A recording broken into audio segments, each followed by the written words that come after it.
स्वाभाविक भाव में संगठन चलवाई सरकार चलवाई संगठन सरकार भितर समन्वय निखुण करने एवं कार्यकर्ता मान संगे निर्वाचित प्रतिनिधि मान संपर्क को आहरी मजबूत करने गुड़िए मंत्र देइछन्ति पुणी विधायक सांसद मान संगे 4टा बेलू बैठक हम 6टा बेले ओडिशार मंत्रिमंडल सदस्य मान संगे मीटिंग हम तो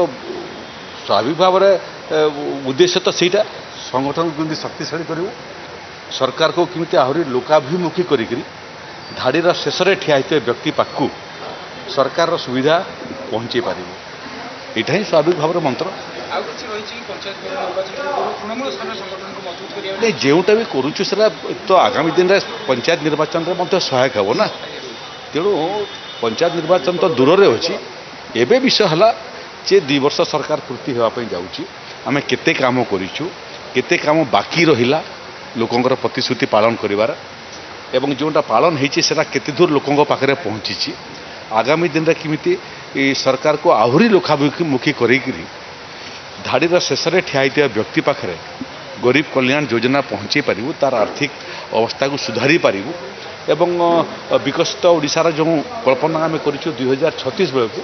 ताकू सफलतार सहित साकार करें यहाँ स्वाभाविक भाव में आलोचना होती टैक्सटा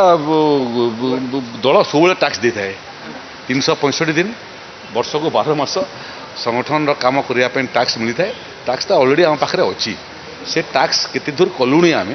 एवं आपको केमिति आहरी निखुणतार सहित करूँ से बाबद में स्वाभाविक भाव में आमको परामर्श देते।